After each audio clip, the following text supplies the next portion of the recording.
예, 오늘 말씀은 시편 73편 13절 14절까지 말씀입니다. 예, 앞에 같이 합독해서 읽도록 하겠습니다. 시작. 내가 내 마음을 깨끗하게 하며 내 손을 씻어 무죄하다 한 것이 실로 헛되도다. 나는 종일 재난을 당하며 아침마다 징벌을 받았도다. 아멘. 우리 마음을 모아서 주님께 기도하였으면 좋겠습니다. 우리가 주님 앞에 정직하게 회개하는 마음으로 나아가기를 원하고 이 시간 하나님의 말씀이 우리의 마음판에 새겨지기를 원한다고 주여 한번 외치고 기도하도록 하겠습니다. 주여! 하나님, 이 시간 하나님의 말씀을 듣고자 합니다. 주님께서 우리들의 마음에 어루만져 주시고 우리의 마음에 하나님의 그 사랑과 하나님의 능력과 하나님의 말씀이 임하기를 원합니다. 주님 붙잡아 주시고 인도하여 주시고 역사하여 주시옵소서. 주님께서 임재하여 주시고 주님께서 자정하여 주셔서 우리가 오직 주님의 그 영광과 사랑과 은혜를 깨닫는 시간이 되기를 원하며 성령 안에서 하나된 교회 될 수 있도록 주님께서 역사하여 주시옵소서. 우리 연약한 심령을 붙잡아 주시고 이제 주님의 은혜 가운데 순종하며 주님께 나아갈 수 있도록 도와주시옵소서. 주님께서 함께해 주시고 돌보아 주심에 감사드립니다. 날마다 주님께 영광 돌리는 삶을 살아가기를 원합니다. 고난 가운데서도 좌절하지 아니하며 날마다 주와 함께하는 삶 살아가게 하여 주시옵소서. 아멘. 예수 그리스도의 이름으로 기도드립니다. 아멘. 아멘. 우리 저 앞뒤를 바라보시면서 예수님의 사랑을 축복합니다. 우리 여기 있습니다.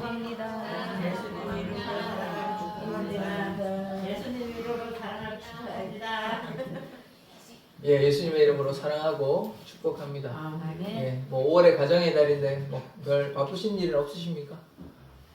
뭐 바쁘십니까? 예, 말씀이 없으신데, 예, 뭐 이것저것 바쁜 것도 중요한데요. 예, 바쁜 거보다 더 중요한 거는 뭡니까? 제일 중요한 거는 뭘까요? 예수님 만나러 와주시고. 아멘. 예수님 만나는 게 가장 중요합니다. 하나님 만나시고 또 하나님 만나시고 돌아가시고 일상 가운데 주님과 동행하시기를 원합니다. 오늘 한번 아멘. 예, 오늘 제목 한번 같이 한번 읽어볼게요. 시작. 고난의 의미. 예, 고난의 의미에 대해서 오늘 한번 생각해 보고자 합니다. 아직까지 좀 고난 가운데 계십니까? 어떻습니까? 마음의 평안 가운데 계십니까? 둘 중에 예, 아멘. 예, 뭐 뭔지는 모르겠는데 일단 아멘 하셨는데 고난 가운데 계십니까? 아니면 평안 가운데 계십니까? 어떠세요? 고난 가운데 계시면 아멘. 고난 가운데 계시면 그럼 평안 가운데 계십니까? 아멘. 아멘. 예, 평안 가운데 계시면 감사한 일입니다. 예.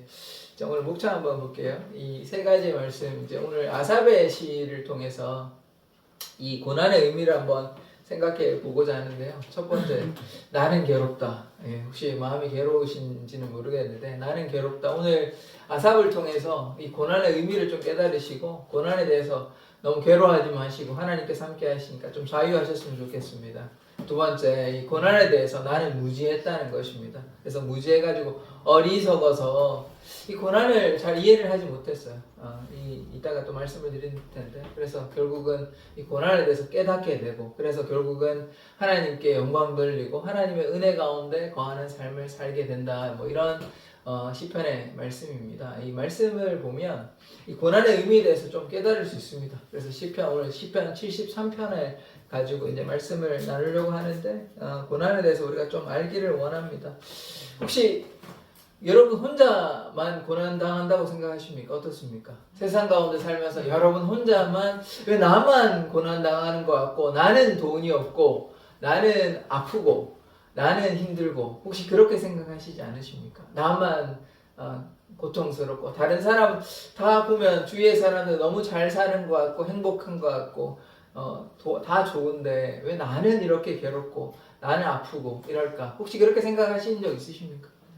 그렇지 않으십니까? 그럼 오늘 말씀을 이제 다른 말씀을 전해야 될 것 같은데 예, 고난 가운데 혹시 있다고 생각하신다면 오늘 말씀을 들으시고 오늘 말씀에서 고난의 의미가 뭔지를 깨달으시고 생각을 달리 하시기를 원합니다. 그리고 심지어 우리가 주님께 순종했는데도 불구하고 주님께 열심으로 기도했는데도 불구하고 신앙생활 나름 이렇게 하고 있는데도 불구하고 주님께서 왜 나를 이렇게 힘들게 하실까? 뭐 이렇게 생각해 본 적은 없으세요?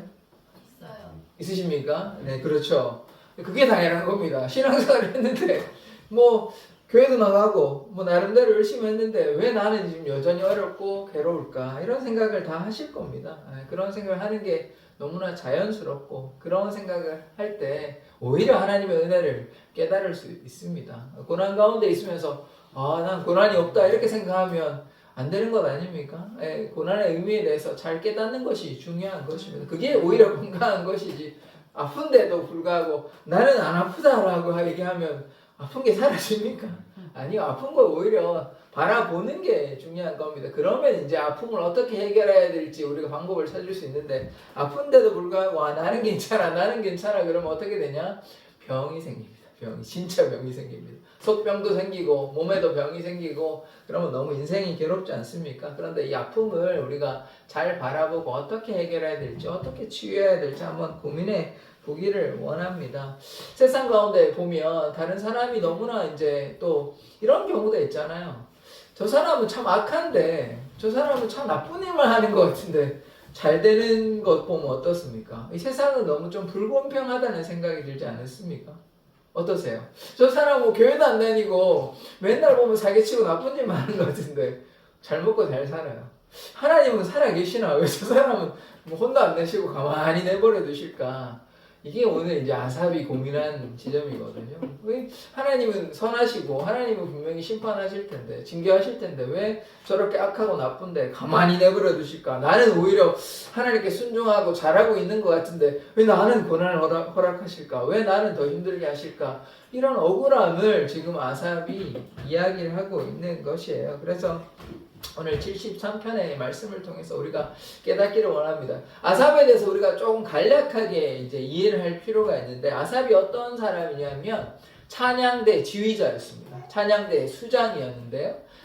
그리고 또 어떤 일이 있었냐면 법궤가 언약궤가 이 바깥에 있었는데 이 올 때 누가 이제 마중에서 나갔냐 하면 그 중에 한 사람이 아삽이었습니다. 아삽이 뭐였냐면 악기 불면서 같이 이제 법궤가 들어올 때 언약궤가 들어올 때 옆에서 있었던 사람이 아삽입니다. 다윗 시대에 뭐 아삽, 헤만, 여두둔이라고 해서 이 사람이 찬양대의 수장이 돼가지고 그 당시에 찬양대가 굉장히 이제 흥행했던 굉장히 이제 이 사람들이 많이 그렇게 찬양했던 모습이 있는 것입니다. 그래서 그 아삽이 오늘 왜 이렇게 원망하며 왜 이렇게 고난에 대해서 고민하며 왜 저 사람은 저렇게 악한데 잘 지내고 나는 왜 이렇게 괴롭습니까? 이런 이야기를 보면서 우리가 이 고난에 대해서 좀 깨닫기를 원합니다. 자, 첫 번째 나는 괴롭다는 것인데 아삽이 왜 괴롭다고 얘기했는지 73편 13절에서 14절 한번 같이 다시 읽어보도록 하겠습니다. 시작. 내가 내 마음을 깨끗하게 하며 내 손을 씻어 문제가 것이 실로되도다. 나는 종일 재난을 당하며 아침마다 징벌을 받았도다. 아멘. 이 마음을 깨끗하게 한다는 말은 무엇입니까? 날마다 주님께 회개한다는 것입니다. 뭐 마음을 어떻게 알겠습니까? 뭐 이렇게 마음을 꺼내가지고 씻을 수 있는 것도 아니고 회개를 하는 것이 아니라 마음을 깨끗하게 한다는 것은 범죄하지 않기 위해 노력하고 때로 범죄할 수 있지 않습니까? 죄를 범할 때 뭐 한다는 것입니까? 회개한다는 것이죠. 그래서 회개하고 그 뒤에 이제 이 의식이 이제 손을 씻었다는 말인데 이 손을 씻었다는 말이 그냥 내 손 씻었다는 말이 아니고 죄에 대해서 범죄하지 않으려고 회개했다. 주님 앞에 정직하려고 주님 따라가려고 헌신했다. 그런데 어떻습니까? 그렇게 한 것이 어떻대요? 실로 헛되도다. 정말로 헛되도다. 이렇게 이야기하고 있는 것입니다. 주님께 순종하고 내가 회개했는데 이것이 참으로 헛되도다. 이렇게 이야기합니다. 왜 이렇게 얘기했을까요? 왜 이렇게 이야기했을까요? 하나님께 순종했으면 이거 잘된 것 아닙니까? 아삽은 하나님께서 귀 쓰임 받는 찬양되고 그렇게 레위집하고 이러한데 왜 이렇게 원망하고 왜 내 삶은 이렇게 헛되다고 이렇게 이야기하는 것일까요? 주님께 순종했잖아요. 회개하는 거 잘한 건 아닙니까? 근데 회개했더니 헛되도다 이야기를 합니다. 오히려 또 이렇게까지 얘기해요. 나는 종일 재난을 당하며 나는 종일 고난을 당한대요. 재앙이 매일 당한대요. 나는 주님께 순종하고 회개했는데 매일 고통스럽대요. 아침마다 징벌을 받는데요. 그래서 혹시 너무 고난 가운데 있을 때 이렇게 생각하신 적 없으십니까? 아, 내일 아침에 오지 않았으면 좋겠다.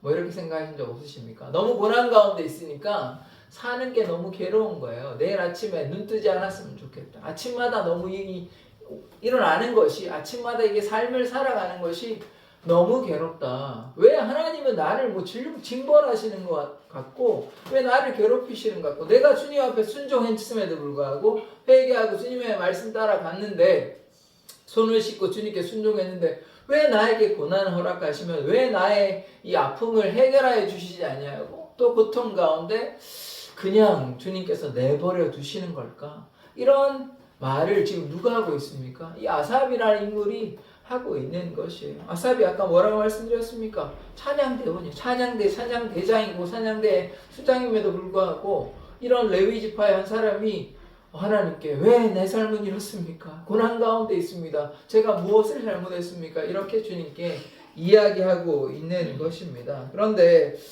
우리의 삶은 어떻습니까? 우리가 주님께 날마다 이렇게 순종하고 나아갔는데 교회 생활도 했는데 주님께서 내 삶을 돌아보시지 아니하고 왜 주님은 내 기도에 응답하시지 않고 주님 왜 오늘도 고통만 있습니까? 기쁨이 없고 찬양이 없고 감사가 없고 내 삶에는 이렇게 매일매일이 아픔과 고통밖에 없습니까? 라는 고백이 우리의 고백이지 않습니까? 여기 가운데 계신 분들 중에 한 분 혹은 두 분, 몇 분이 계실지는 모르겠지만 이렇게 마음이 가난하고 괴롭고 주님 저는 너무나 힘든데 심지어 주님께 기도하고 회개하고 주님께 토로했음에도 불구하고 주님께서 내 마음을 만져주시지 않고 주님 내 질병을 치료해달라고 주님 내 재정의 문제를 해결해달라고 주님께 수없이 간구했는데 주님께서 주시는 것은 아무것도 없고 응답하심이 아니라 도리어 이 고난 가운데 그저 내버려 두시는 그 하나님을 만날 때 여러분의 마음은 어떠하시겠습니까? 지금 이 마음이 아삽의 마음인 것입니다. 그래서 아삽은 어떠하냐? 지금 이 상태를 보면 그냥 하루하루 힘들지만 견디고 있는 것이에요. 어쩔 수 없으니까 이 고난을 주님께 순종하고 회개하고 주님께 간구하여도 해결하여 주시지 아니하니까 이렇게 답답하다고 주님께 이야기하고 있는 것입니다. 그 다음에 말씀 한번 보기를 원합니다. 15절에 16절의 말씀인데요. 같이 한번 읽어보겠습니다. 시작. 내가 만일 스스로 이르기를 내가 그들처럼 말하리라 하였더라면 나는 주의 아들들의 세대에 대하여 악행을 행하였으리이다. 내가 어쩌면 이를 알까 하여 생각한즉 그것이 내게 심한 고통이 되었더니. 아멘. 내가 만일 스스로 이르기를 내 속에 이제 뭐라고 얘기하냐면 내가 그들처럼 여기 그들이 누구냐면 악한 사람들을 가리키는 것입니다. 악한 사람들처럼 내가 말하고 행동하면 나는 주의 아들들에게 여기서 주의 아들들은 뭐냐 하면 주님의 아들 우리가 주님의 자녀잖아요. 하나님의 백성 여기 지금 현재로 이야기하면 교회 공동체에 아들들의 세대에 대하여 악행을 행하였으리라. 그러니까 이 말씀을 이제 간단히 정리하면 무엇이냐면 내가 악한 사람들처럼 말과 행동을 하게 되면 이 교회 공동체 믿는 신자들의 모임에 어떻게 되는 거냐? 악을 행한다는 것입니다. 그러니까 당연하죠. 교회 공동체에 악한 말과 악한 행동을 하면 뭐 하는 것입니까? 악을 범하는 거 맞아요. 악을 행하는 게 맞습니다. 근데 그렇게 하려고 싶다 이런 얘기가 아니고 그렇게 하면 우리 여기 공동체에 교회에 악을 행하는 거기 때문에 그렇지 않게 하려는 것이죠. 내가 어쩌면 이를 알까 생각한즉 그것이 내게 심한 고통이 되었더니 이게 내가 아까 아삽이 어떻게 했습니까? 회개하고 주님께 손을 씻고 주님께 나가봤는데 여전히 내게 왜 이런 고통이 올까? 어떻게 하면 이 이유가 뭘까? 이렇게 고민했는데 그것이 내게 오히려 심한 고통이 되었다는 것입니다. 저 악한 사람들은 잘 살아가고 있어요. 순종하지도 않고 나쁜 일 하고 있는데 잘 살아갔고 하나님은 그냥 그 사람들을 내버려 두시고 나는 주님께 순종하고 기도하고 했는데 나는 조심하고 악한 사람들처럼 말과 행동하지 않으려고 노력함에도 불구하고 내 마음 어떻습니까? 고통 가운데 있다는 것입니다. 왜 고통스러울까요? 하나님께서 나의 문제를 지금 해결하여 주시지 않기 때문입니다. 나는 여전히 이 고통 가운데 있는데 하나님께서 그냥 내버려 두시기 때문에 나는 고통스럽다라고 이야기하는 것입니다. 이것이 많은 사람들이 하나님에 대해서 오해하고 있는 것입니다. 하나님은 선하신데, 하나님은 사랑이라고 하시는데 왜 하나님은 나의 문제를 해결하여 주지 아니하시고 저 악한 사람들, 하나님께 불순종하고 제 마음대로 살아가고 있는데 왜 하나님은 저들을 혼내시지 아니하고 징벌하시지 아니하고 가만히 내버려 두실까요? 이러한 질문을 혹시 해보신 적 없으십니까? 저 사람은 악한데 왜 저 사람을 가만히 놔두시고 나는 순종했음에도 불구하고 왜 내 삶은 여전히 고난 가운데 있다고 억울해하시지 않으십니까? 그러면 하나님은 정말로 공의로운 분이십니까? 하나님은 선하신 분이실까요? 왜 하나님은 이러한 악한 사람들을, 이 악한 세상을 그냥 내버려 두시는 걸까요? 왜 그렇게 할까요? 우리가 이제 이 말씀을 보다 보면 이 질문에 대한 해답을 우리가 찾게 될 것입니다. 두 번째, 나는 무지했다는 것인데요. 시편 73편 17절의 말씀 같이 한번 읽어보도록 하겠습니다. 시작. 하나님의 성소에 들어갈 때야 그들의 종말을 내가 깨달았나이다. 아멘. 이 아삽이요 참으로 무지해가지고 나는 주님께 순종했는데 내가 회개했는데 왜 내 삶에 고통밖에 없을까? 왜 내 문제는 해결하여 주시지 않을까? 왜 저 악한 사람들을 하나님은 심판하시지 아니하고 저렇게 내버려 두실까라고 계속해서 불평하고 원망했는데 지금 뭐라고 얘기하냐면 내가 성소에 들어갔더니 그들의 종말을 깨달았다고 이야기하는 것입니다. 우리가 다 성소에 들어가는 자임을 고백합니다. 우리가 하나님의 나라에 하나님의 성소에 들어가면 그럼 악인은 어떻게 되겠습니까? 우리는 성소에 들어가면 악인도 같이 성소에 들어가는 걸까요? 아니면 그들의 종말은 과연 어떻게 되는 것일까요?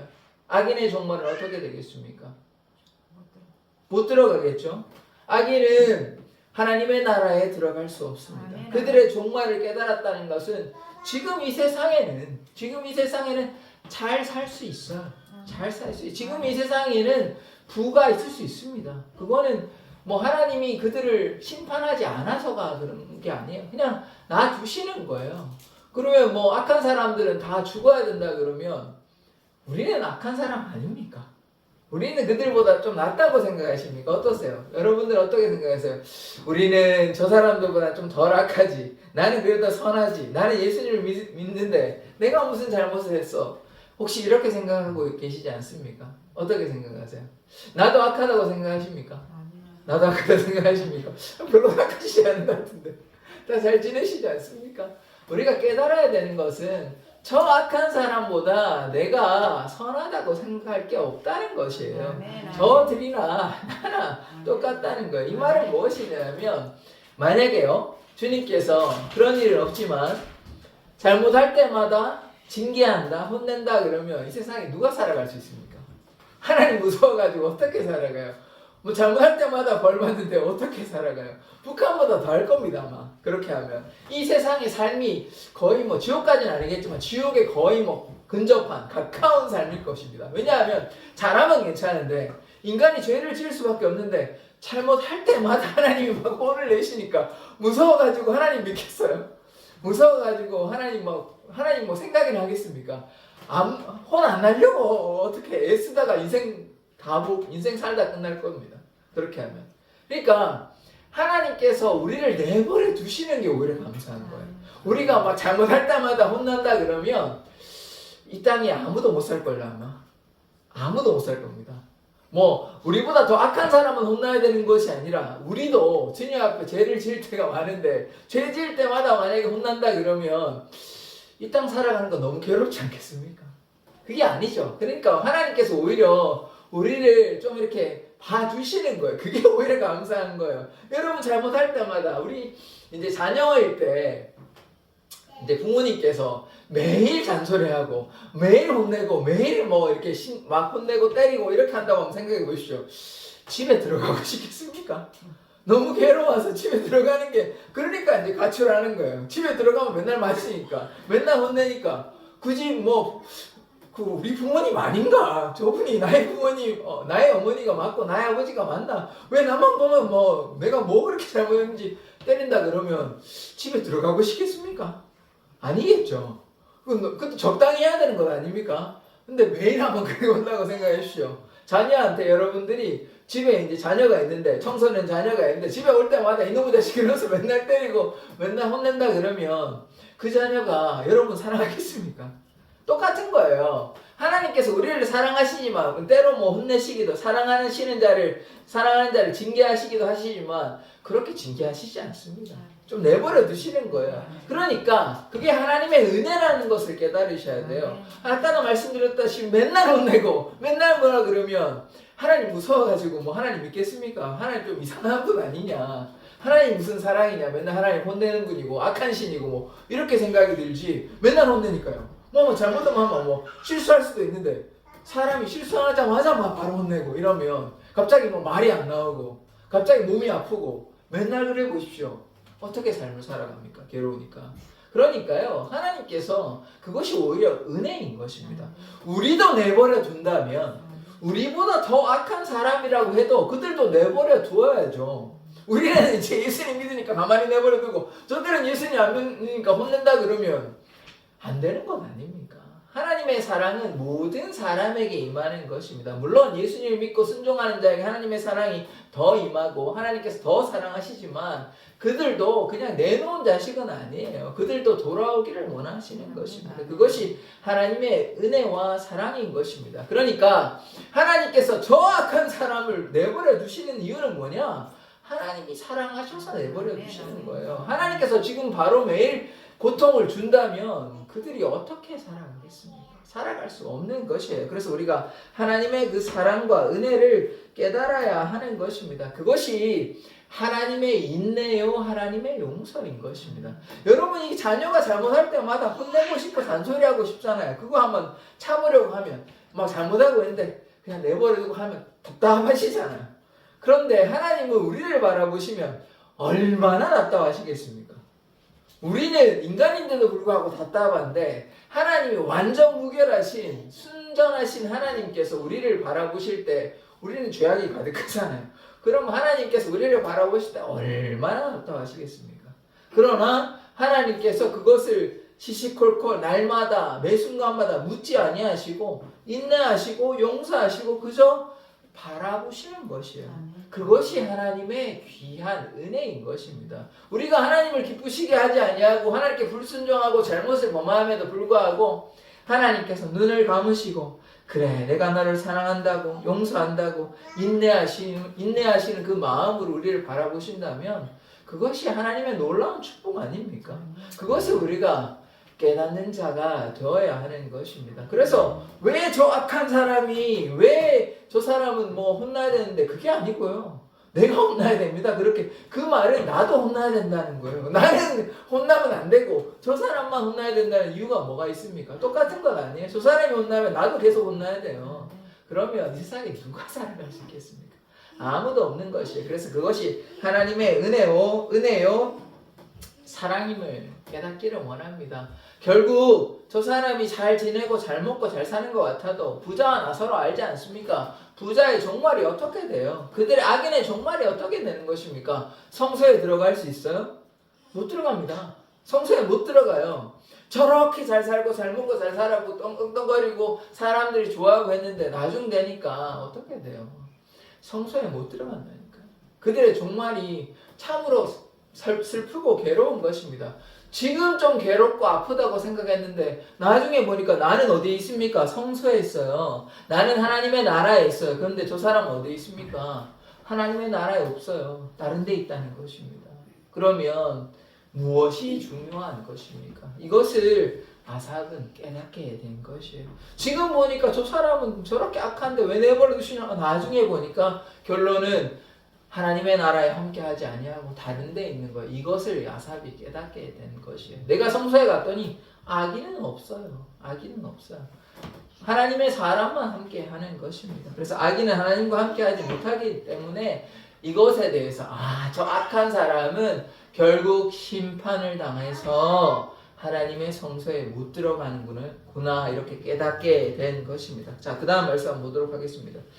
21절 23절의 말씀인데 같이 한번 읽어보겠습니다. 시작. 내 마음이 산란하며 내 양심이 찔렸나이다. 내가 이같이 우매무지하며 주 앞에 짐승이로나 내가 항상 주와 함께하니 주께서 내 오른손을 붙드셨나이다. 아멘. 이거 뭘 무지했냐면 여기서 보면 내 마음이 산란하여 이게 이 산란보다는 원어가 어떻게 되냐면 날카롭다, 예민하다 이런 뜻이거든요. 신경이 예민해가지고 예민한데 내 양심이 찔렸어요. 그렇게 된 상태인데 왜 그러면 양심이 찔리고 아파하나? 내가 주님께 범죄하고 내가 잘못에 대해서 깨닫게 되니까 내 마음이 아프고 양심이 찔린 것이죠. 그래서 이 예민한 상태는 좋습니다만은 그러나 또 너무 예민해서도 좋은 건 아닙니다. 좀 모레 요즘 젊은 어머니들이나 주로 어머니들이 많이 그러실 것 같은데 너무 애를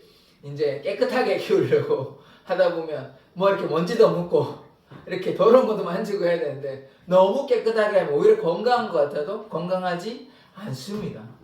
않아요. 그래서 너무 예민한 거는 그렇게 좋은 것이 아닙니다. 좀 마음을 여유롭게 가지고 그럴 수도 있지 라고 좀 너털 웃음을 웃고 웃음 지으며 그렇게 받아들이는 마음이 중요한 것이죠. 그런데 이제 아삽은 그런 상태는 아닙니다. 마음이 굉장히 예민하고 괴로운 상태인 것이죠. 내가 이같이 우매무지함으로 어리석어서 주 앞에 짐승이었다 그래요. 이 짐승이란 말이 뭐냐면 짐승과 같이 내가 너무 어리석었다는 것입니다. 하나님의 그 뜻을 헤아리지 못하고 내가 이렇게 어리석어서 하나님의 뜻이 결국은 어떻게 됐습니까? 아까 보셨잖아요. 악인이 저렇게 멸망하는데 내가 어리석고 무지해가지고 하나님의 뜻을 헤아리지 못한다는 것입니다. 근데 오늘 말씀에서 여기가 가장 중요한데요. 내가 항상 주와 함께하니 주께서 내 오른손을 붙드셨나이다. 아까 어떻게 고백했죠? 하나님, 내가 말마다 손도 씻고 회개하고 하는데 나 너무 괴롭습니다. 힘듭니다. 왜 하나님 나 안 도와주세요? 이렇게 얘기를 했는데 알고 보니까 악인의 종말도 있고 나의 삶 가운데 내 고난 가운데 하나님이 어떻게 하셨다는 것입니까? 하나님께서 함께 하셨다는 거예요. 고난 가운데 내가 그 고난 가운데 나는 혼자라고 생각하는데 저 악한 사람은 잘 먹고 잘 살겠고 나는 여전히 괴로운데 하나님은 나의 그 고난 가운데 전혀 개의치 아니하시고 신경도 안 쓴 줄 알았는데 이 고난 가운데 하나님이 함께 하셨다는 거죠. 내 고난 가운데 여러분의 고난 가운데 하나님이 함께 하신다는 기억하시기 원합니다. 하나님께서 그냥 내버려 두시지 않으세요. 그런데 우리에게 고난은 있습니다. 고난이 금방 해결되지가 않아요. 고난이 있는데 그 고난 가운데 어떻답니까? 하나님이 함께 하신다는 거예요. 고난이 있는데 고난을 없애달라고 하는 게 아니라 고난이 있는데 그 고난 가운데 하나님이 그 고난 가운데 함께 하신다는 거죠. 우리가 그것을 기억해야 돼요. 제가 이번 주에 케냐의 그 선교사님의 한 영상을 좀 보았는데요. 이분이 이제 부부 선교사님인데 남편이 미국에서 이제 시민권도 가지고 한 돈도 잘 버셨거든요. 세탁소에 하면서. 근데 45살쯤에 단기 선교로 이제 아마존을 가셔가지고 거기 가셔가지고 은혜를 많이 받고 갑자기 마음의 감동이 잘 되던 이제 세탁소에 접고 선교사해라 이런 감동을 주셔가지고 그래서 어떻게 되냐 3년 동안 신학에서 목회 안수 받고 목사 돼가지고 아마존으로 다시 오는 게 아니라 또 다른 곳에 가라 그래가지고 케냐 가셔가지고 지금 한 거의 30년 이 정도 되신 것 같아요. 정확히는 모르겠는데 그분이 거기서 계속해서 선교 일을 감당하고 있는 것입니다. 그런데 여러분 한번 생각을 해보십시오. 이분이 잘 살았거든요. 세탁소도 잘 돼가지고 아무런 걱정이 없었습니다. 자녀들도 잘 되고 있었고 그런데 하나님이 갑자기 그런 감동 주셔가지고 다 접고 케냐로 갔습니다. 다 팔고 가서 케냐 아이들을 보면서 힘들어하는 이런 아이들을 돌보면서 자기 자녀도 돌봐야 되지만 그 자녀들 케냐 아이들 근데 이제 사모님이 이런 얘기를 하시더라고요. 이렇게 힘들고 이 마사이족 애들한테 이제 가가지고 이제 약을 바르고 겨우 연고 하나 애들 바르려고 한 거가 아니고 그 애들 누가 아파하니까 머리에 뭐가 나가지고 피부 발라주려고 이렇게 발라줬는데 목사님 이런 얘기를 했어요. 그건 뭐 진짜로 얘기했는 건 아니고 내가 다음에 약 가져와서 좀 발라줄게 이렇게 이제 얘기를 했는데 그 사모님이 선교사님 그런 얘기 하지 않았냐고 뭐 약속을 꼭 지켜야 되지 않냐고 해가지고 계속해서 거기 가가지고 뭐 하셨냐면 그렇게 아파하는 애들 연고 발라주고 약 발라주고 그렇게 한 거예요. 그런데 제가 이 얘기를 왜 하냐면 사모님이 그렇게 이렇게 괴롭잖아요. 아이들을 바라보면서. 그런데 마음을 주시면서 어떤 이제 환상을 보여주셨냐면 환상을 딱 보는데 그 아이들의 손이 얼굴을 딱 보니까 위에 누가 나오시냐면 주님이 나오시는 거예요. 그러니까 주님께서 결국은 이 작은 아이, 작은 소자 하나 돌보는 게 누구를 돌보시는 겁니까? 예수님 돌보는 거예요. 그게 하나님 돌보는 거예요. 그래서 그런 마음으로 그분들이 뭐 세상의 영광이 거기에 어디 있습니까? 세상에서 누가 그렇게 지저분하고 힘들고 고단 일을 그렇게 하겠습니까? 그걸 기쁨으로 감사함으로 자기가 잘 먹고 잘 살 수 있는데 그거 다 내팽개치고 케냐 가가지고 그렇게 선교하는 모습을 제가 보았습니다. 그래서 우리가 여기서 보아야 하는 것이 무엇입니까?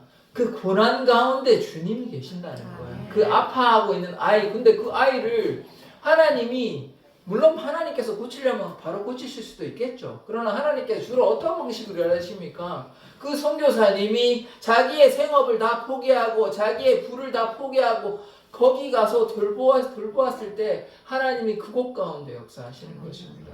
마사이의 그 흑인 그 어린 아이 가운데 그 아픈 아이들을 하나님께서 바로 고쳐주실 수 있지만 하나님께서 선교사님의 손을 사용해가지고 그들의 아픈 상처를 그렇게 발라주는 거예요. 그게 주님의 마음인 것입니다. 그래서 우리도 고난 가운데 함께 하신 주님을 꼭 만나시기를 원하는데 여러분이 고난 가운데 왜 나는 혼자고 아삽처럼 왜 하나님 나는 기도도 했고 회개도 했고 내 주님께 손도 씻고 했는데 왜 해결해 주시지 않느냐고 불평하는 것이 아니라 내 이 지금 고난 가운데 하나님이 함께 하신다는 것을 깨달아야 하는 것입니다.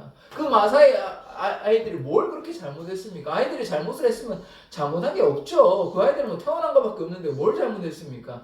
그들의 잘못이 아니에요. 그들 뭐 어른들의 잘못은 있을 수 있지만 그러나 그 아이들을 찾아가신 하나님 아닙니까? 누가 찾아갔어요? 선교사가 찾아갔지만 하나님께서 선교사를 통해서 찾아가신 것 아닙니까? 그래서 우리 고난 가운데 하나님께서 함께 하신다는 것을 기억해야 돼요. 우리 교회 공동체 주위에 우리를 위해서 주위 사람들에서 기도하는 권사님이 있고 집사님이 있다는 사실을 기억하셔야 되는 것입니다. 그것이 하나님의 마음이라는 것이에요. 무엇보다 하나님께서 직접적으로 우리를 돌보아 주신다는 것이 큰 은혜 아닙니까? 그런데 왜 나에게는 고난만 있고 저들은 잘 나가는데 나는 고통스럽다고 내 삶에 함께 하시는 하나님을 보지 못하시는 것입니까? 하나님께서요 의로운 오른손으로 우리를 붙잡고 계십니다. 두려워하지 마십시오. 걱정하지 마십시오. 염려하지 마십시오. 나의 고통과 아픔을 알고 계시지만 그러나 그 고난을 금방 해결해 주시지는 않아요. 다만 그 고난 가운데 하나님은 어떻게 하십니까? 함께 하신다는 거예요. 이게 큰 은혜 아닙니까? 그래서 하나님께서 우리와 함께 하시니 고난 가운데 내 혼자가 아니라 하나님께서 나의 눈물, 나의 고통, 나의 아픔, 나의 슬픔을 다 보고 계신다는 것을 우리가 꼭 기억하기를 원합니다. 그래서 이제 이렇게 깨달았는데요. 그 다음 말씀 보겠습니다. 24절, 25절 말씀 같이 한번 읽어보겠습니다. 시작. 주의 교훈으로 나를 인도하시고 후에는 영광으로 나를 영접하시리니 하늘에서는 주 외에 누가 내게 있으리요 땅에서는 주밖에 내가 사모할 리 없나이다. 아멘. 하나님께서 주의 교훈, 하나님의 말씀으로 나를 인도하시고 후에는 영광으로 나를 영접하시리니 하나님께서 우리를 다 영접하십니다. 이 땅에는 고난이 있어요. 고난이 없다고 생각하지 마십시오. 고난이 있습니다. 예수님 잘 믿어도 고난이 있습니다. 예수님 잘 믿는다고 만사형통이 아니에요. 아삽이 뭘 잘못했습니까? 레위지파하고 하나님을 찬양하는 사람인데요. 잘못해서 고난이 있는 것이 아니라 예수를 믿어도 고난이 있고 그 고난 가운데 하나님께서 함께 하신다는 것입니다. 그리고 우리가 고난을 당함으로써 다른 사람의 고난을 이해할 수 있게 되는 것입니다. 그 사람들이 왜 아파하는지 왜 슬퍼하는지 우리가 이해할 수 있게 되는 것이에요. 한 번도 가난해보지 않은 사람이 가난한 사람의 마음을 압니까? 알지 못해요. 절대로 알 수가 없습니다. 그런데 가난을 경험한 사람은 저 사람이 저렇게 힘들겠구나. 자기가 아니까요. 자기가 다 경험해 왔으니까요. 그렇게 알게 되니까 오히려 도와줄 수 있게 되는 것입니다. 그런데 내가 한 번도 가난해 본 적이 없으니까 저 사람이 왜 저렇게 아파하고 괴로워하는지 왜 뭐 돈 때문에 저러는지 이해할 수가 없어요. 왜냐하면 나는 돈이 없어 본 적이 한 번도 없었거든요. 나는 맨날 넉넉하게 살았으니까. 그런데 내가 가난해 보면, 내가 고난을 겪어보면 다른 사람의 그 아픔과 슬픔을 알게 되는 것입니다. 그래서 고난의 의미는 나를 성장시키고 그 고난을 통하여 다른 사람을, 이웃을 돕게 되는 역사가 나타나게 되는 것입니다. 그래서 하나님께서 우리를 인도해 주시고 영광으로 우리를 영접하여 주십니다. 현재의 고난은 장차 오는 영광과 하늘의 영광과 비교할 수 없는 것이에요. 하나님의 영광으로 우리를 넓은 품으로 안아주십니다. 그걸로 된 거 아닙니까? 이 땅에 고난이 있어도 고난 가운데 하나님이 함께 해 주십니다. 그러면 하나님께서 해결해 주시거나 안 해결해 주시면 우리에게 믿음을 주시고 그 고난을 이길 수 있는 힘을 주시겠죠. 둘 중에 하나는 해결해 주십니다. 고난을 해결해 주신 거나 아니면 고난에 대해서 담담한 마음을 허락해 주시거나 그거면 된 것 아닙니까? 우리에게 다 고난이 있다는 거예요. 모든 사람에게. 그런데 이 고난 끝에 뭐가 있습니까? 영광이 기다리고 있어요. 하나님의 그 영광으로 우리를 품어주신다는 것입니다. 이것이 우리에게 큰 은혜가 아닙니까? 그러니까 아삽이 아까는 막 불평하고 원망하고 왜 나는 이렇게 열심히 했는데 하나님 이러십니까? 라고 했는데 지금은 뭐라고 얘기합니까? 하늘에서는 주밖에 없다. 땅에서는 주밖에 내가 사모할 자 없다. 이게 하늘 위에 주밖에 없는 것입니다. 하늘에는 주밖에 없고 내가 사모할 자는 주밖에 없는 것입니다. 이러한 고백이 이제 믿음의 고백인 것이에요. 고난 가운데 있어요. 지금도 아삽이 지금 고난이 해결돼가지고 내가 기쁘다고 얘기하는 게 아니라 고난 가운데 하나님이 함께 하시니 하늘 위에는 주밖에 없고 내가 사모할 자는 주님밖에 없다라고 이제 시선이 달라지는 것입니다. 아까는 어디에 시선이 있어요? 땅에 시선이 있었어요. 땅에. 하늘에 시선을 둔 거야 아니라 땅에 시선을 둔 거예요. 하나님, 나는 열심히 살아가고 있는데 저 악한 자는 저렇게 잘 살아가고 있는데 왜 나는 내 삶은 이 모양 이 꼴입니까? 라고 주님께 불평했는데 가만히 보니까 하기는 결국 망하고 나는 하나님께서 영접해 주시고 내 고난 가운데 하나님이 함께 하시구나. 이것을 깨달아가지고 이제는 하나님밖에 없으시구나. 하나님께서 정녕 내가 사모할 자, 내가 사랑할 자는 하나님밖에 없구나. 이런 고백이 나오는 것입니다. 이게 신앙인의 삶 아닙니까? 우리 뭐 꼭 잘 제가 뭐 여러분이 잘 살지 않기를 원하는 게 아닙니다. 지난주에도 말씀드렸다시피 여러분 그러면 뭐 하나님께서 뭐 고난 주시면 여러분의 가게가 망하고 여러분이 뭐 너무 괴로우면 이제 하나님 안 믿으실 겁니까? 아니시잖아요. 그거 아니라는 거예요. 하나님께서 고난 가운데 함께 하시고 하나님께서 우리를 돌보아 주신다는 그 믿음이 있으면 내가 고난이 있지만 내가 좀 괴롭지만 내가 좀 답답하지만 하나님밖에 없다. 하나님을 내가 사모한다. 하나님을 찬양한다. 하나님을 사랑한다. 하나님을 신뢰한다. 라고 고백할 수 있는 것이에요. 그러면 그게 기쁨 아닙니까? 내 사업이 잘 되고 내 가게가 잘 되고 뭐 내 가족이 축복받아야 그게 진정한 축복입니까? 아니잖아요. 아니에요. 그렇지 않습니다. 악인의 종말이 아까 어떻게 되는 것입니까? 저렇게 잘 사는 사람 내가 부러워했는데 알고 보니까 저 부러워할 게 하나도 없는 거였다. 이걸 깨달았다는 것입니다.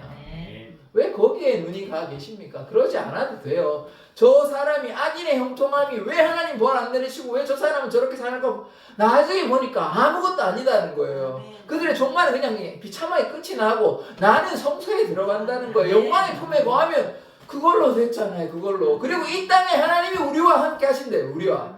하나님이 이 시간 우리와 함께 하시고 우리의 삶 가운데 하나님이 함께 하신다는 것입니다. 그게 가장 큰 축복 아닙니까? 하나님께서 함께 하시는 것이 가장 큰 축복 아닙니까? 자, 우리 이렇게 한번 고백해 보기를 원합니다. 하나님께서 함께 하시는 것이 가장 큰 축복이다. 아멘. 하나님께서 우리의 삶에 함께 하시는 것이 가장 큰 축복입니다.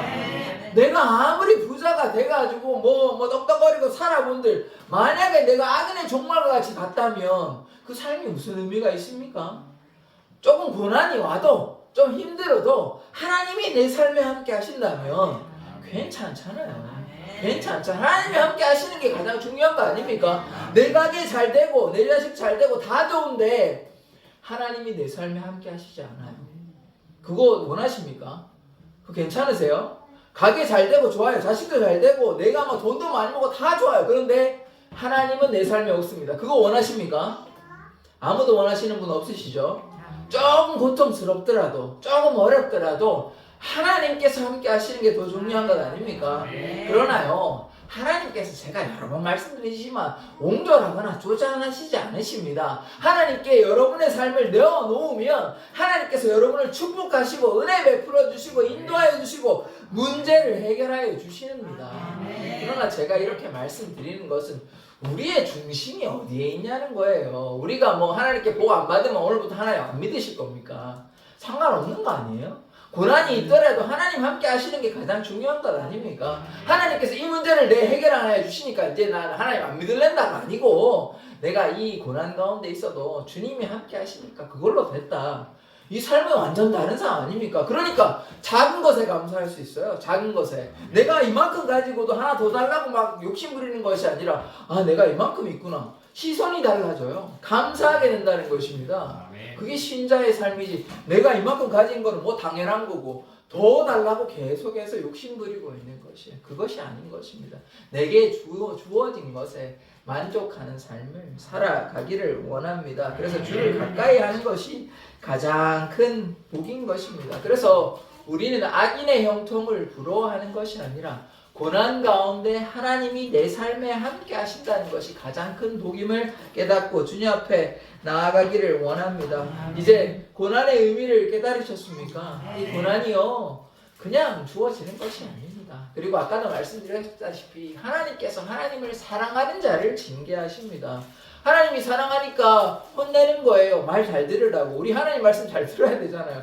마음대로 살아가는데 그냥 내버려 두면 그게 더 안 좋은 겁니다. 그게 좋은 것 같아도 악인이 형통하는 것 같아도 종말이 어떻게 되는 것입니까? 망하는 거예요. 사망으로 가는 거예요. 혼내는 게 오히려 좋으신 겁니다. 하나님 혼내실 때가 좋은 겁니다. 사랑하는 자를 징계하신다는 것을 우리가 꼭 기억해야 하는 것입니다. 또 아까도 말씀드렸다시피 이게 시편 50편에 나오는데 환난 날에 나를 부르라 내가 너를 건지리라고 주님께서 약속하여 주십니다. 그러니까 우리가 고난 가운데 있을 때 우리가 뭐 해야 됩니까? 기도해야 되죠. 기도하면 하나님께서 뭐 하신답니까? 건져내시고 함께 하시고 문제를 해결해 주신다고 말씀하여 주시는 것입니다. 그러니까요 하나님께 맡겨드리십시오. 염려다 맡겨드리십시오. 주님께서 우리를 돌보아 주시는 것입니다. 또 신자의 삶은 이러한 것입니다. 선을 행함으로 고난당하는 것이 하나님의 뜻인 것입니다. 선을 행함으로 낙심하지 말지니 하나님의 적절한 그때에 열매를 거두게 되는 것입니다.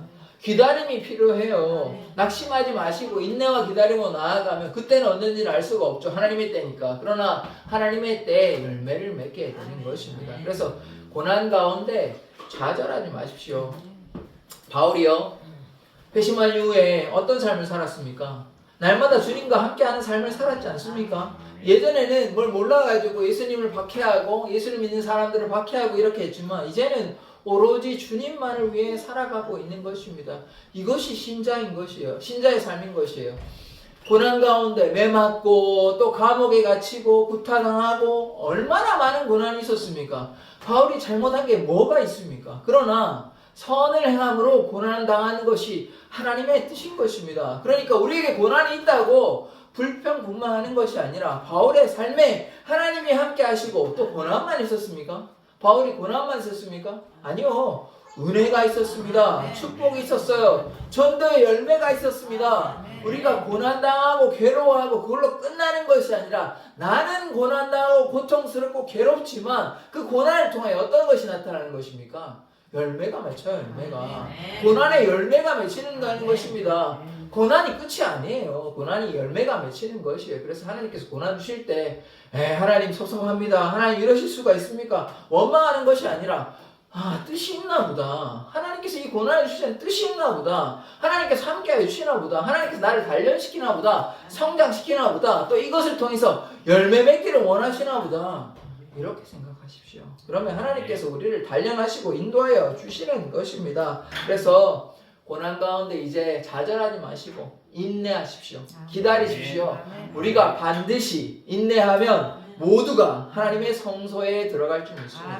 아멘. 우리가 인내한다면 하나님께서 우리를 의로운 오른손으로 붙잡아 주시고 우리의 삶에 함께 하시는 하나님을 우리가 믿기를 원합니다. 그래하여 하나님께서 우리를 그냥 괴롭게 하시는 것이 아니라 함께 하시고 돌보아 주시고 그러므로 넓은 품으로 우리를 영광 가운데 안아 주실 것을 믿습니다. 기도하겠습니다.